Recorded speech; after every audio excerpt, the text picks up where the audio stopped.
All right, then. So now let's talk about the CSS positioning, right? So positioning defines how an element is placed in a page. So we have we have different types of CSS positionings, like 5 different types of CSS positionings. Static, which is going to be the default positioning, and we have the relative positioning, absolute positioning, fixed positioning, and sticky positioning. Okay, so let's talk about the positions one by one. Okay, so 1 second. So in that, let me open. So let me say we have static, and we have relative positions, absolute position, fixed position, and sticky position. So static, this is the one which is going to be the default position, right? In which case element is placed in a normal flow. Element is placed in a normal flow, like a normal flow in the sense like top to bottom order, right? Then when you're using a sticky static positions, these properties will never work. Top, left, right, bottom, these positions will never work. Okay, so let me show you a demonstrations. So here what we can do is I'm just going to get rid of all these things. We don't need that anymore now. Close this, save it, and here I'm just going to bring a box, dot box. Okay, so let's say for this box we can write the styles for dot box. Open it, width as 200 pixels, height as 200 pixels, or background color as hash ff0000. Then box shadow is going to be 2 pixels, 2 pixels, 12 pixels, RGBA 255, 255 0.09, something like that. That's the color which we are going to use. In this case, I'm gonna keep it a little bit more dark. Save it. Okay, now we have the mild shadow effects, and I can bring it in the center of the screen so that you can understand. Let's say body, display as flex, align items, center, and justify the content also in the center of the screen. Then I'm gonna say width 100 VW, height as 100 VH. Save it. Now you can see it is in the exact center location. Now by default the position is going to be the static position. That's the default one. Let's try to move it a little bit down. So from the top I need to move it 20 pixels. It doesn't make any changes. But when you're making that position as a relative one, so the placed it is going to place the item in a normal position only, but what happens is it will move those elements by use see, simple. Relative position is going to keep the same element in the same normal flow only, but the properties top, left, bottom, right, these properties can take over. That the you can see the changes when you're using these properties. You can't see those changes when you're using the in the static position, but if the position is in a relative position, see, if I comment this, you can see that. Let me make it as a 200 pixels. If I save it, you can see the box is moved from the top to bottom in the 200 pixels. So I can use these properties if it is in the relative positions. Then the second most one, which is going to be the absolute position. So the absolute position will be placed relative to the nearest positioned ancestor, not a static one. It should be a relative. If you want to keep something in the absolute position, the parent element should be as a relative, not a static position. Then only you can keep something as an absolute position, right? So you need to have some nearest ancestor. If it doesn't have a nearest ancestor, it will pinpoint it to the the parent, which is the global parent, which is going to be your body tag. Okay, so let me show you that.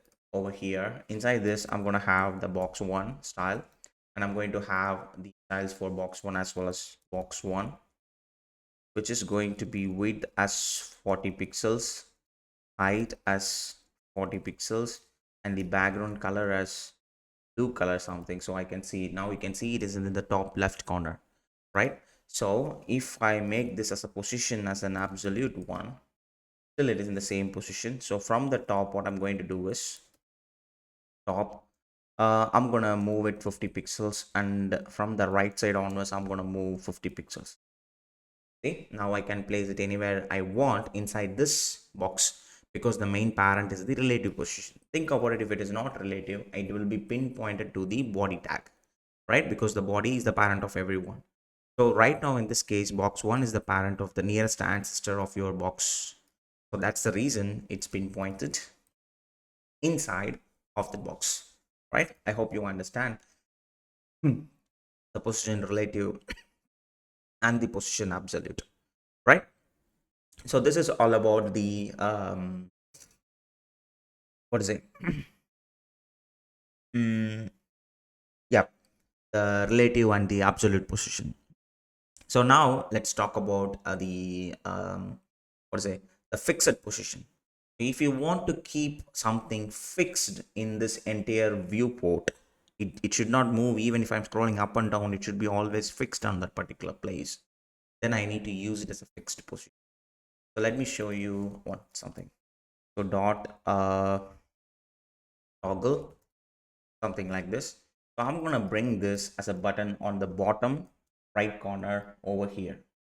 Okay, so if you wish to do that, what I need to do is I just have to copy this and get back over here, and I'm just going to say dot toggle, open it, and all I have to do is to say position as a fixed position. Then from the bottom position onwards, I need to move it a little bit, like 120 pixels on the top, and from the right side onwards 120 pixels on the top. Then I just need to say width, which is going to be 50 pixels, height, which is going to be 50 pixels, background, which is going to be like let's say RGBA 255, 255, 255, and 0.2 something, and border radius needs to be 100%. Save it. So still you can't see that. Why? Let me refresh it. Let the elements be able to see, because that's a fixed.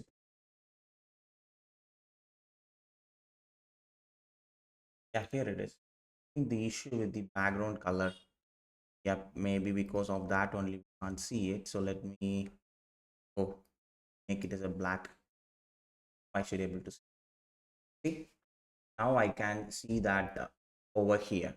So this position is fixed. It doesn't move even if you're scrolling up and down. It is always on the top of the screen on that specific one. Okay, so if you wish to bring it on the top of the every layer, then you should use the z index, which is going to be like, let's say 100, 101, something like that, right? So that keeps the in the top of the stack. Okay, so that's the fixed position. So mostly we use these fixed positions for the a button at the a button which helps the user to pull the user to the top of the screen, and the header, sometimes we use the header as a fixed positions, right? And the next most important positioning, which is going to be the sticky positioning. So that is the thing that we are going to do, right? So in this case, what I'm going to do is I'm just remove all these things, remove, and for the body tag I'm going to remove it, and I'm going to delete this. All right, inside this I'm just going to say sticky,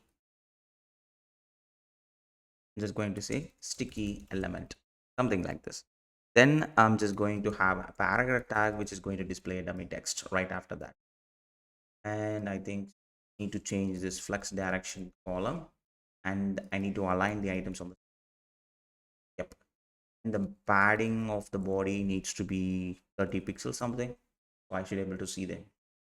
Perfect. Then right after here I'm gonna bring like what is a division called sticky division, and inside here also I'm gonna have some lorem text, a dummy text, right? And just like the same way, right after here I'm just going to say some headings, and I'm going to have a paragraph tag with the lorem text, and I'm going to paste it few more times. Copy, paste it for several number of times so that we can able to scroll the contents. Okay, so don't worry about this, we can fix it. So now what I'm going to do is inside here, I'm going to have this h2 tag. So body h2 tag, I'm just going to say font size, which is going to be 32 pixels, something like that. Okay. Then for the paragraph tag, we can say font size, which is going to be 28 pixels, something like that. Now we can able to see that we have some text to scroll up and down. Right now, I need to target this sticky division, which is going to be not sticky, which of course width needs to be 100% of the width. Background, I'm just going to keep it as the blue, something like that. You should be able to see. Then I'm just going to say padding, which is going to be 10 pixels or something, and the font size, which is going to be 20 pixels, and the text color needs to be white color. So you should be able to see that now. Okay, so let's increase the padding as 20 pixels. That would be. Now I want to keep this particular that um, division as a sticky position. Okay, so in order to do that, what I'm going to do is I'm going to make this as a position, as a sticky one. So it needs to start the sticky position from the top 10 pixel onwards. So now if I scroll it, you can see is in the sticky position. If you fail to keep this top, see what's happening? It doesn't be sticky on the topmost position. So you just have to make sure when it needs to stick together. So I'm just going to keep top sticky 0%. So once it reaches on the top 0%, it will be stick to that particular 0 pixels. All right. So that's how you can keep a position as a sticky one. All right. So I hope you guys understood what is the difference between all these things and everything, right? So this is all about the positioning and everything. Okay. So these five positions plays a key major role when you're developing a web apps, right? So and next let's move on to the flex and the grid containers. So let's understand how does the flex works and how does the grid containers works. So let's dive into that in a much deeper way.